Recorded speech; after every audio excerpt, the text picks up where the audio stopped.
The streets are a fundamental part of his artwork, but not only. Let's hear Peter J. Scott himself.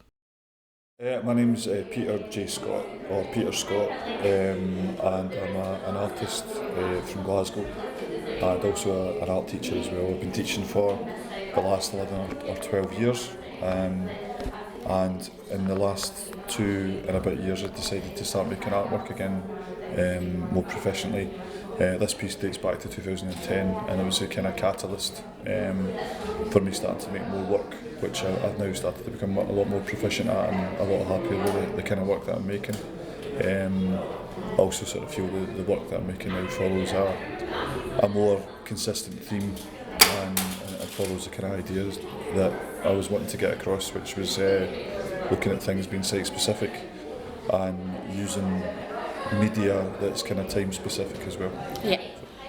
So do you personally know, obviously it's a street style exhibition, what is that to you? I think it's the interpretation of it would largely probably be that it's going to be graffiti based and that's the idea that some people might come in and have a think that it's going to be all about people making work on walls with spray cans and that kind of thing, but I don't think that to me is what street style is.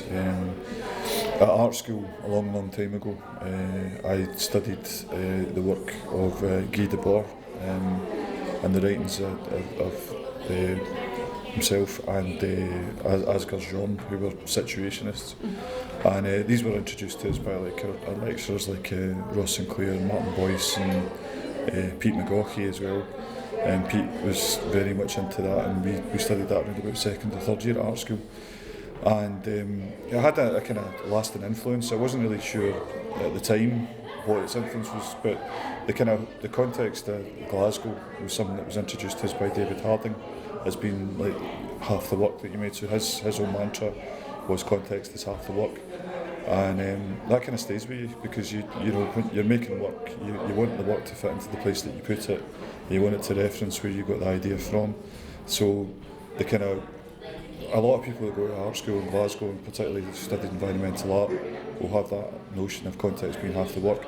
And that interpretation that you take from it is purely going to be your own interpretation, your own understanding of that. So you know that's what makes us individual and what we do original as well. So if you look at the kind of streets that you travel, it's been like a kind of type of almost like mental geography. You create your own type of geography everywhere you go. You use a language that you find on the streets to then make work, and then when you're using that language, it then allows you to sort of filter it through your creative process. And then whether that works through photography or deciding that a media like neon might suit the time that you're referencing in the work, that's where you then start to pull your ideas together from. So that kind of is where it fits with street style, I think. Peter has a very special relationship with colours. But what is it about them? You know, as a teacher, the one thing that I really find is important to me is teaching kids to understand about visual elements and finding a kind of a link themselves with how they make work and how they draw and what they get a buzz from, if you like. And for me as a child, it was always colour. You know, that's what really drew me to becoming an artist and wanting to make work. It always had to be something that I could mix colours and blend them and get something really vivid and exciting looking. And you know, I think I went through the process of learning about making art in a more conceptual fashion at art school, and then spent about 10 years getting lost from that conceptual world and having no clue what I was doing anymore or on what I wanted to do. And then when I went back to thinking about art again, I started to think about what I really liked. So I went back to the basics. I revisited the things that I enjoyed, and that was like drawing with colour, working with colour and taking photographs. And then that allowed me to then start to put ideas back into the work and find ideas towards an aesthetic, and then the aesthetic towards the idea, and then the two started to combine. And that's where I think at the moment I'm kind of happier with where I'm at with work as an artist now than I have been for a long time, which is why over the last couple of years I felt confident enough and happy enough to show the work publicly.